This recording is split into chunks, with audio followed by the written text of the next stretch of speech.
Advocacy groups are speaking out after learning charges against former Marlin Animal Control Officer Nicole Grams have been dropped. Grams was arrested and charged on 10 counts after a months-long investigation into the poor living conditions and deaths of 2 dogs at the Marlin Animal Shelter in January of 2024.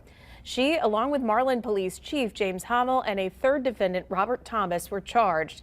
Charges against the chief and Thomas were dropped earlier this year. News 10's Jasmine Lotz has been following this case. Jasmine, what can you tell us?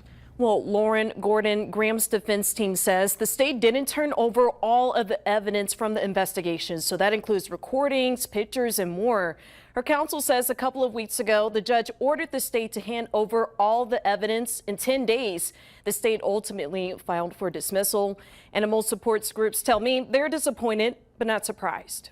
The city of Marlin's former animal control officer, Nicole Grams, will not be responsible for 2 dogs dying in her care, along with the facility's deplorable conditions. Managing partner of Diaz and Wright law firm Matthew Wright says Grams and the legal team feel a sigh of relief. She has really undergone a lot since the charges were leveled against her, from harassment to death threats. Dorothy Sanders with Justice for Marlin Dogs and Francis Fisher with Journey Home Rescue have organized protests, demanded answers, and even got the Texas Rangers involved with the investigation. The two say they saw this coming. We actually expected it. That's why we fought so hard. Animal cruelty has a history in Falls County of not being prosecuted. That's what this is. The state did not want to hold themselves accountable because this was tax-funded animal cruelty. Grams' defense says their own investigation shows the majority of the dogs were at the animal shelter due to neglect at home.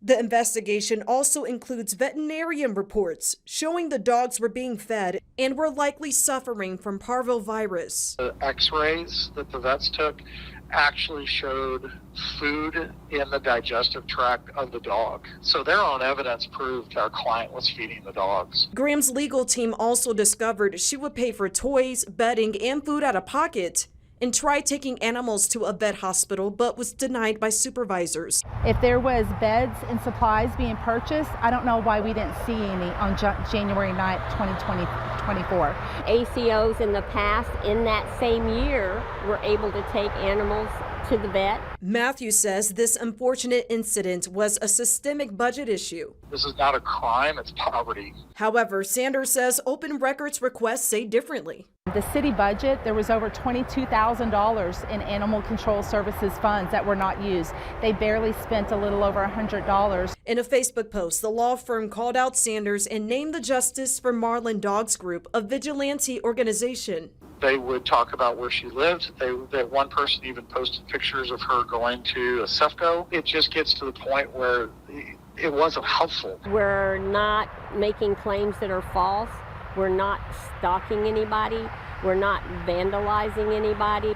I feel that they're trying to intimidate me with because I am an eyewitness. All we've done is exercise our First Amendment rights.